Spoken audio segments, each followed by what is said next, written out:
తెలంగాణలో 17 లోక్సభ సికింద్రాబాద్ కంటోన్మెంట్ స్థానానికి ఉప ఎన్నిక జరుగుతోంది. మొత్తం ఓటు హక్కు వినియోగించుకోవడానికి ప్రజలు బార్లు తీరుతున్నారు. ఉదయం 9 గంటల వరకు 9.51% నమోదైంది. మొదటి 2 గంటల వరకు దాదాపు 10% పోలింగ్ నమోదైంది. పోలింగ్ కు వాతావరణం కూడా సహకరిస్తోంది. అలాగే సికింద్రాబాద్ కంటోన్మెంట్ బైపోల్లో 6.28% పోలింగ్ నమోదైంది. టోటల్ గా తెలంగాణ వ్యాప్తంగా ఓటర్లు పోటెత్తుతూ ఉన్నారు, తమ ఓటు హక్కు వినియోగించుకుంటూ ఉన్నారు. మరోవైపు ప్రముఖులు సైతం సామాన్య ప్రజల్లా తమ ఓటు హక్కును వినియోగించుకుంటూ ఉన్నారు, అందరికీ స్ఫూర్తిగా నిలుస్తూ ఉన్నారు. ఇక టోటల్ ఎరా చెప్పడానికి మా కరెస్పాండెంట్ ప్రవీణ్ సిద్ధంగా ఉన్నారు. ప్రవీణ్, ఎలా ఉంది తెలంగాణ ఓటింగ్ పర్సంటేజ్ కానీ, అలాగే విశ్లేషకులు కానీ పరిశీలకులు కానీ ఏం చెప్తూ ఉన్నారు?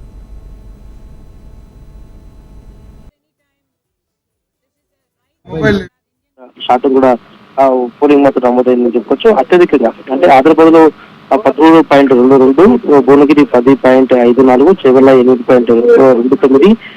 హైదరాబాద్ లో అంటే గతంతో అంటే అసెంబ్లీ ఎన్నికలతో పోల్చుకుంటే మాత్రం ఈసారి కూడా ఆ పోలింగ్ శాతం మాత్రం తక్కువ కూడా నమోదవుతుందని చెప్పుకోవచ్చు. హైదరాబాద్ పరిధిలో మాత్రం 5.6 వరకు కూడా పోలింగ్ కూడా ఇప్పటివరకు నమోదైన ఆ సిచ్యువేషన్ అయితే కనిపిస్తుంది. పోలింగ్ కు సంబంధించినంత వరకు మాత్రం మొదటి నుంచి కూడా హైదరాబాద్, అదేవిధంగా సికింద్రాబాద్, మల్కాజ్గిరిలో మాత్రం పోలింగ్ పర్సెంటేజ్ తక్కువ నమోదవుతుందని చెప్పేసి కూడా ఎన్నికల అధికారులు ఏదైతే భావించారో, అదేవిధంగా పోలింగ్ పర్సెంటేజ్ కూడా ఇప్పటికే తక్కువ కూడా నమోదవుతున్న సిచ్యువేషన్ కనిపిస్తుంది. ఇప్పటికే అంటే కొంతవరకు ఎండ తీవ్రత లేదు కాబట్టి, నిన్న వర్షాలు కురుతాయి కాబట్టి ఆ పోలింగ్ పర్సెంటేజ్ మాత్రం ఇంకా పెరిగే అవకాశం ఉంది. మధ్యాహ్నం తర్వాత మాత్రం ఓటర్లు కూడా ఆ పోలింగ్ బూతుల వద్ద బారులు తీరే అవకాశం ఉందని చెప్పేసి కూడా ఎన్నికల అధికారులు కూడా భావిస్తున్న సిచ్యువేషన్ అయితే కనిపిస్తుంది. నిన్నటి వరకు కురిసిన వర్షాలకు మాత్రం ఏదైతే ఈవీఎంలు తీసుకెళ్లే సమయంలో మాత్రం కొంతవరకు ఇబ్బందులు కలిగినా కూడా ఇబ్బందులు అధిగమించి కూడా ఎన్నికల అధికారులు కూడా పూర్తిగా కూడా ఇప్పటివరకు ఎన్నికలకు సంబంధించినట్లు మాత్రం ఏర్పాట్లు చేసి సజావుగా జరిగేందుకు కూడా చేస్తామని చెప్పేసి కూడా ఎన్నికల అధికారులు కూడా పెంచుతున్న సిచ్యువేషన్ కనిపిస్తుంది. దీంతో పాటుగా ఇప్పటివరకు గ్రామీణ ప్రాంతాల్లో మాత్రం ఓటింగ్ మాత్రం చురుకుగా కొనసాగుతుంది. దాంతో పాటుగా పట్టణ ప్రాంతాల్లో మాత్రం ఇప్పటివరకు మాత్రం ఓటర్లు మాత్రం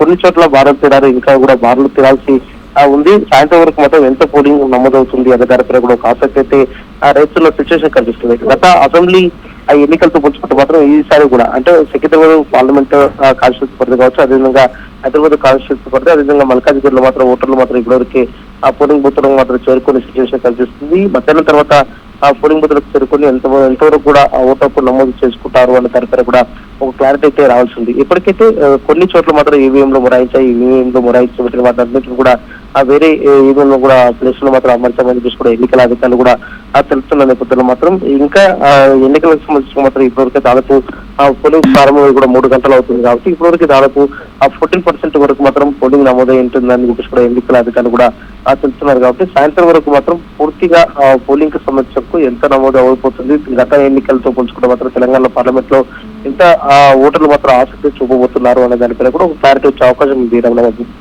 ఓకే ప్రవీణ్, ముఖ్యంగా చూస్తే అంటే మొదటి నుంచి కూడా ఇప్పుడు ఈ 2 గంటల్లో నమోదైన పోలింగ్ శాతాన్ని, పోలింగ్ పర్సంటేజ్ ని చూస్తే కనుక విశ్లేషకులు ఏం చెప్తూ ఉన్నారు అంటే సాయంత్రం వరకు కూడా చాలా ఎక్కువ స్థాయిలోనే పోలింగ్ శాతం నమోదయ్యే ఛాన్స్ కనిపిస్తోందా?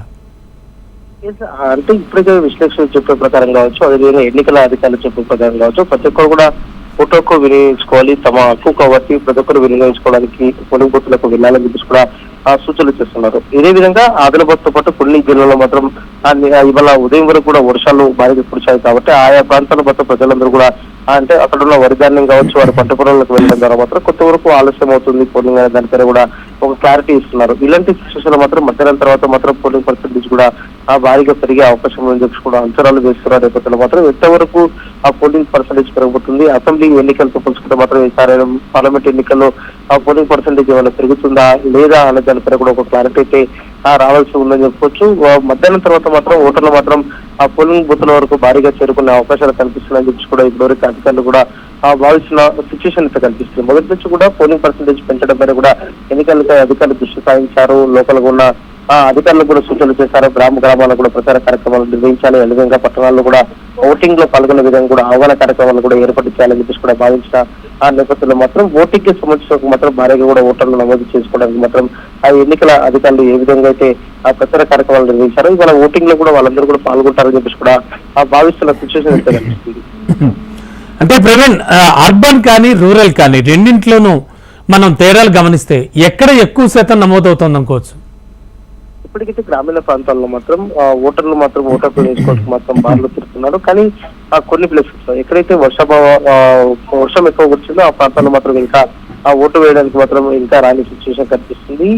ఇంకా సమయం ఉంది, అంటే ఇప్పటికే 3 గంటలు అవుతుంది కాబట్టి ఈ తర్వాత మాత్రం మధ్యాహ్నం తర్వాత మాత్రం ఓటు హక్కు వినియోగించుకోవడానికి మాత్రం బార్లు తిరిగే అవకాశం ఉందని చెప్పేసి కూడా తెలుస్తుంది. ఇది సందర్భంలో మాత్రం హైదరాబాద్, సికింద్రాబాద్, అదేవిధంగా మల్కాజ్గిరి పార్లమెంట్ కాన్స్టిట్యూన్సీ లో మాత్రం ఓటు హక్కు వినియోగించుకోవడానికి ఓటర్లు మాత్రం ఇప్పటికైతే ఆసక్తి చూపట్లేదు. మధ్యాహ్నం తర్వాత ఎంతవరకు కూడా ఆసక్తి చూపుతారనే దానిపైన కూడా ఒక క్లారిటీ అయితే రావాల్సింది. గత అసెంబ్లీ సమయంలో కూడా హైదరాబాద్ పార్లమెంట్ పరిధికి సంబంధించినందుకు తక్కువ పోలింగ్ కూడా జరిగింది, తక్కువ ఓట్లు కూడా ఓటు హక్కును కూడా వినియోగించుకున్నారు. కాబట్టి ఈసారి ఎంతవరకు కూడా ఓటు హక్కు వినియోగించుకుంటారు అనే దానిపైన కూడా ఒక క్లారిటీ రావాలి రామబాబు.